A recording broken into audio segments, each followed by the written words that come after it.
Саламатсыздар ма көрермендер, қалайсыздар? Бүгін сіздерге үй жағдайында оңай әрі өте дәмді, ең бастысы құрамында ешқандай уксусы жоқ, өте дәмді фунчуза салатының жасалу барысымен бөлісетін боламын.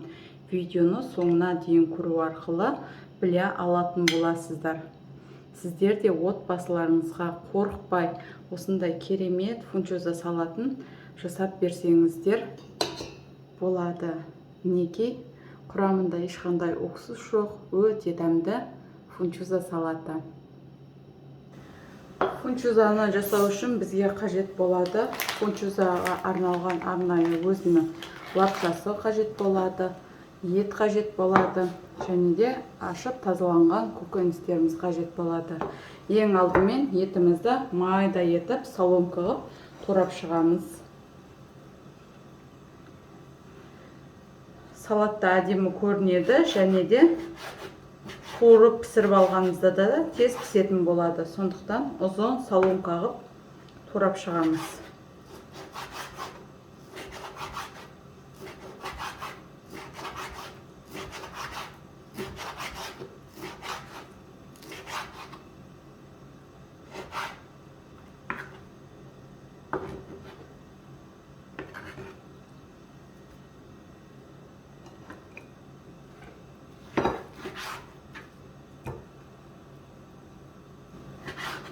Етімізді турап алдым. Енді отқа қойып, қуырып алатын боламыз.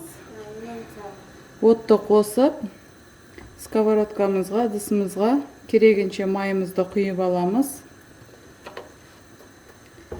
Енді қыздырып, етті жай отта қуырып алатын боламыз. Етімізді салдым. Енді жай отта қуыратын боламыз. Етімізді баяу отта пісіріп атқан аралықта лапшамызды да пісіріп алатын боламыз. Суымызға аздап тұз қосып, лапшамызды салып пісіріп алатын боламыз. Етіміз жақсылап қуырылды, өз тобында өзі қуырылды. Енді еттің үстіне бір ас қасық соя соусын құямыз.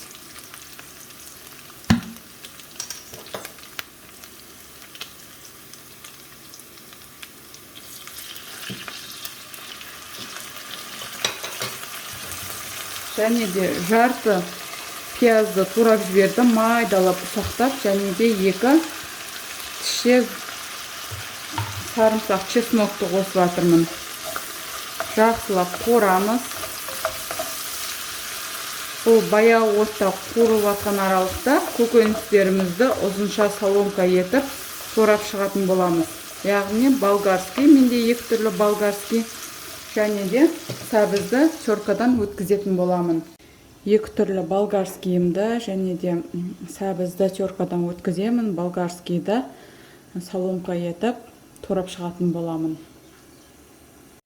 Етіміз жақсы қуырылып болды. Енді еттің үстіне дәмдеуіштерді қосып жібереміз. Жарты шай қасық паприка, кинза, қызыл бұрыш, қара бұрыш, тұз және татымына қарай кристалл тұзын қосып жатырмын. Қосайын. Көкөністерімізді қосып жібереміз. Енді жай отта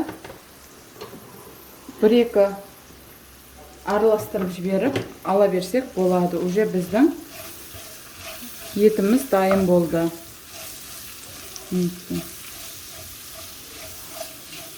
Қатты қуырып жіберуге болмайды. Баяу отта бір-екі рет 2-3 минутта ұстасақ жеткілікті.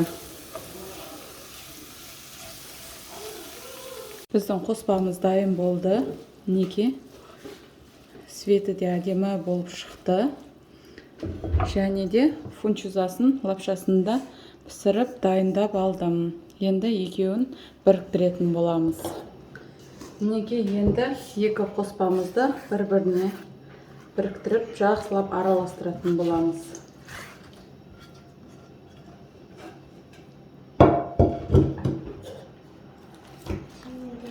соломка майдалап огурцы да турап қойғам. Қазір қоя тұр. Қосып жіберемін. Огурцы да турап қойғанмын, соны саламыз. Молодец, менің қызым. Болды, ала тұр. Осылай жақсылап араластырып шығамыз. Болады. Мінекей, құрамында ешқандай қоқсыз жоқ, өте дәмді фунчуза салаты.